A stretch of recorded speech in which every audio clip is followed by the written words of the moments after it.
Hey guys! Welcome back once again to my multipurpose channel, James yun. So ngayon mag-unboxing tayo dahil pangit na yung mic natin.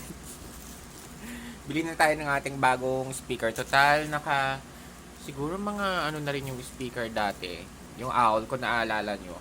Siguro mga ano na rin yun, magto 2 years o basta ganon. Siguro may, excuse me. Siguro mga 1 year na rin yun. So ito na yung ating bago. Siyempre dapat tumingin tayo sa mas magandang review. Nabili ko pala to sa Lazada, which is parang ano lang siya, 1,900 plus. Ganun. So, without further ado, unbox na natin siya.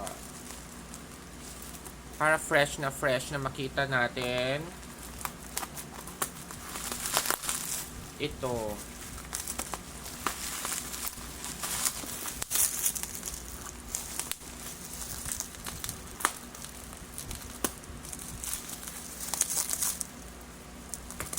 So, sinisi ko talaga yung mic, diba? Hindi yung boses.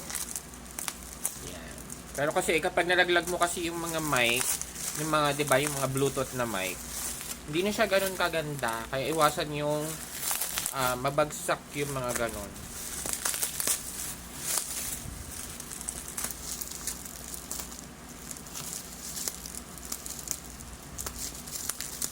Dito pala yung price, wait lang.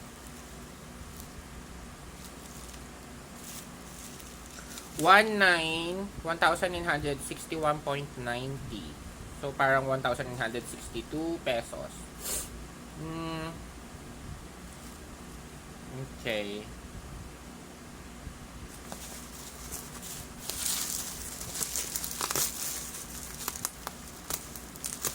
Sa Lazada, makikita nyo naman to.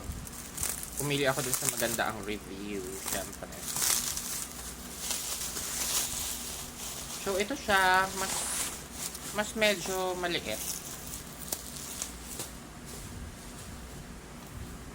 Yan. So, ito siya, Kingster na Bluetooth speaker. Yan. Tapos, meron siyang dalawang Bluetooth na mic. Tapos, ganyan yung itsura niya. Let's see. Tapos, ganito yung black. Yan. Meron din silang red. Tapos creamy white, tas black. Ang pinili ko, syempre creamy white.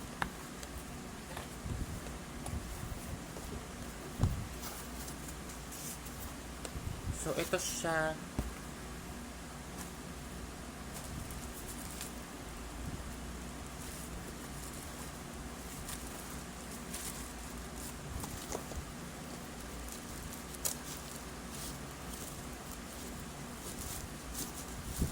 Cute! Mas maliit siya.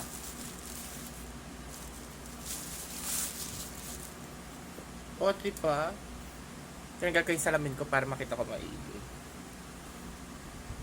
Ang cute niya. Yan. Yung speaker.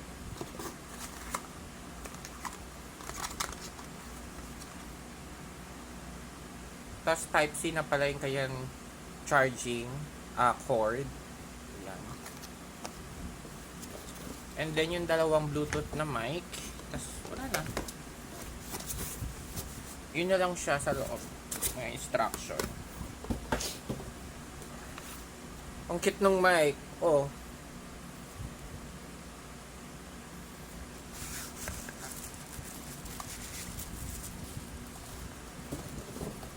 Makalat, dito natin ilagay sa box.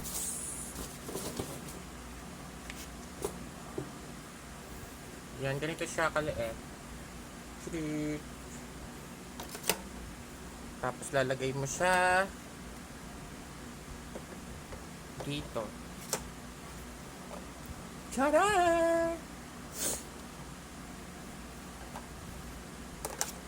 Paano siya bubuksan? So, meron siyang power button dyan. Ito yung minus, tapos plus, tapos EFF. Ano kaya EFF? Siguro yung parang echo niya yun. Tapos dito naman, sa kanyang hindi nyo masyado makita dyan. Ito yung parang play and pause. Tapos fast forward, tapos yung mode niya. Vocal cut, tone, echo, reverb. Mga ganon. Yan. Tapos sa likod, ganito. Pwede siya doon may mga pang micro SD, USB, tapos yung kanyang pang charge, tas on and off.